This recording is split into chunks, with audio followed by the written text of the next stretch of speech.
परिमेय तथा अपरिमेय संख्या के अंतर्गत आज हम इस संख्या रेखा पर आधारित प्रश्न देखेंगे। निम्नलिखित आकृति का निरीक्षण करके पूछे गए प्रश्नों के उत्तर दीजिए। ये आपकी संख्या रेखा है। संख्या रेखा के बीचों बीच शून्य है। शून्य की दाहिनी ओर राइट साइड में धनात्मक संख्याएं हैं और शून्य की बाईं ओर यानी कि लेफ्ट साइड में सारी ऋणात्मक संख्याएं हैं। अब इस संख्या रेखा को ध्यान से देखिए। यहाँ पर एक के कितने भाग किए गए हैं? देखिए यहाँ ज़ीरो है। ज़ीरो के बाद कितने? एक, दो, तीन, चार, यानी एक के कितने भाग किए गए हैं? चार भाग किए गए हैं। इसीलिए चार के बाद क्या है? एक लिखा गया है। अब फिर से देखिए, एक के बाद दो के बीच में एक, दो, तीन, चार, यानी इन दोनों के बीच में इन दोनों के कितने भाग किए गए हैं? चार भाग किए गए हैं। ये हमें किससे समझ में आता है? ये जो लाइनें हैं ना ऊपर, इनको देख के हमको समझ में आता है कि इन दोनों के चार भाग किए गए हैं। एक, दो, तीन, चार। उसी तरह से एक, दो, तीन, चार, यानी हर एक के कितने भाग हैं? यहाँ पे चार भाग हैं। ये हमें सबसे पहले समझना होगा यहाँ पर, तभी जाकर हम जो प्रश्न पूछे गए हैं उनके उत्तर दे पाएंगे। तो ये अब संख्या रेखा आपको अच्छे से समझ में आ गई होगी। फिर से मैं एक बार बताती हूँ। ये शून्य है। शून्य की दाहिनी ओर धनात्मक संख्या यानी कि पॉजिटिव नंबर्स, शून्य की बाईं ओर ऋणात्मक संख्या यानी कि नेगेटिव नंबर्स हैं, और एक के चार भाग किए गए हैं। ये बात आपको समझ गई। अब उसके बाद हम प्रश्न देखते हैं। प्रश्न पहला पूछा गया इस संख्या रेखा पर जो आधारित प्रश्न पहला है वो है, बिंदु बी कौन सी परिमेय संख्या दर्शाता है? अब यहाँ संख्या रेखा जो है उसको नाम दिया गया है। अब इस संख्या रेखा को नाम है, बीच में ये शून्य जो है उसको ओ है।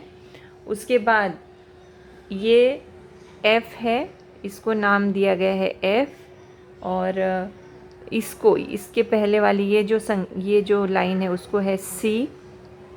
उसके बाद ये जो लाइन है ये है डी।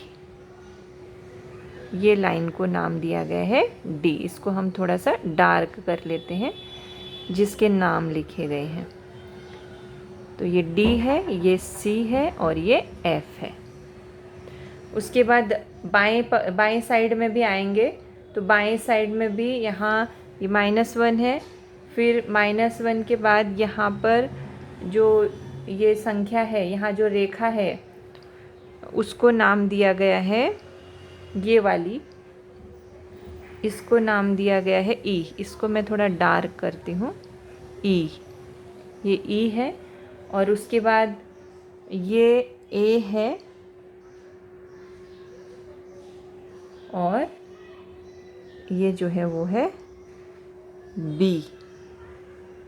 अब नाम भी आपको स्पष्ट रूप से दिखाई दे रहे हैं। जिनके नाम लिखे हैं वो थोड़े मैंने बड़े लाइनें ड्रॉ की हैं और डार्क ड्रॉ की हैं, तो आपको समझ में आएगा कि नाम किसको दिए गए हैं।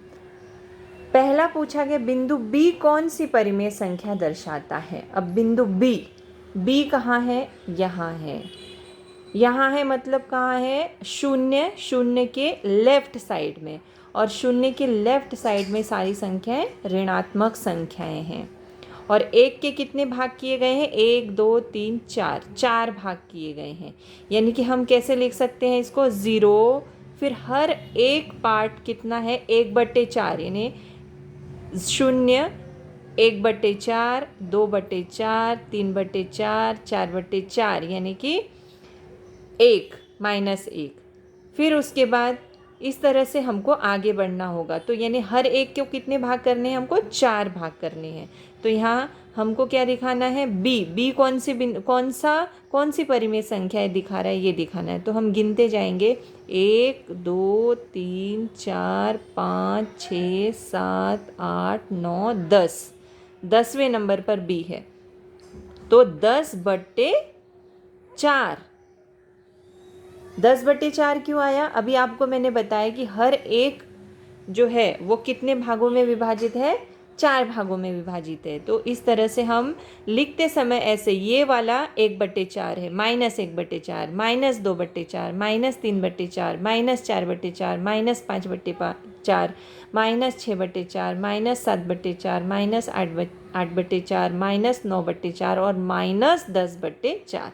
यानी कि यहाँ हम क्या दिखाएंगे, -10। बी क्या दिखा रहा है फिर यहाँ पर, -10/4। तो इस तरह से हमको करना है। अब दूसरा है, इसी संख्या रेखा पर आधारित है, प्रश्न पूछा गया है कि 1 सही 3/4 यह संख्या कौन से बिंदु से दर्शाई गई। 1 सही 3/4 ये मिश्र भिन्न है, तो इसको पहले सरल भिन्न में हमको बदलना पड़ेगा। तो सरल भिन्न में कैसे बदलते हैं, 4 एकम 4, 4 और 3 7/4। इसका मतलब क्या हो गया कि ये कौन सा भिन्न है, 7/4 है।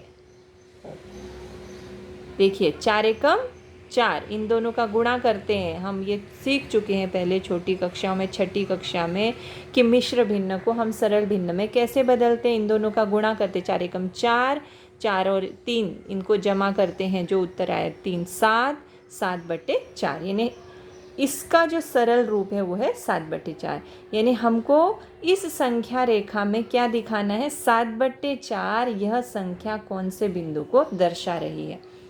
तो ये धनात्मक है, इसके पहले माइनस का चिन्ह नहीं, यानी कि ये धनात्मक है। तो धनात्मक के लिए कहाँ बढ़ते हैं हम, दाहिनी ओर बढ़ते हैं, 0 के राइट साइड में बढ़ते हैं। तो 7/4 दिखानी, तो 0, 1, 2, 3, 4, 5, 6 और ये 7/4 यहाँ पे आएगा।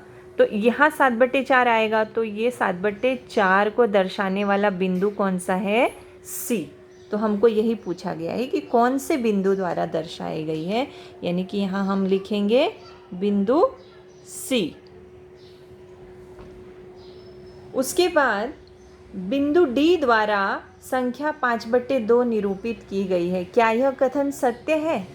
तो हमको देखना है बिंदु डी द्वारा 5/2, जहाँ पर बिंदु डी है वहाँ पर 5/2 आता है कि नहीं, ये हमको देखना है। तो हम फिर से संख्या रेखा की तरफ जाते हैं ऊपर और देखते, 5/2 यानी कि धनात्मक संख्या, क्योंकि इसके पहले माइनस का चिन्ह नहीं है। तो जाइए राइट साइड में, 5/2 दिखाना है हमको, डी देखना है, डी पहले डी देखना है, डी कौन सी संख्या दर्शा रहा है। डी देखिए यहाँ है, अब गिनते जाएंगे, 1, 2, 3, 4, 5, 6, 7, 8, 9, 10। 10 दिखा रहा है ये, तो 10 यानी कि 10/4। अब 10/4 और यहाँ पूछा गया 5/2। अब 10/4 को आप ध्यान से देखिए, 10 और 4 दोनों भी 2 के पहाड़े में आते हैं। 2 के पहाड़े में 4 कितनी बार आता, 2 दूनी 4। 2 के पहाड़े में 10 कितनी बार आता, 2 पंचे 10। तो हो गए ना 5/2। यानी कि ये कथन हमारा सत्य है। तो इस तरह से हमें संख्या रेखा पर बिंदु जो दर्शाए गए हैं, संख्या रेखा को देखकर हमें प्रश्नों के उत्तर देने हैं।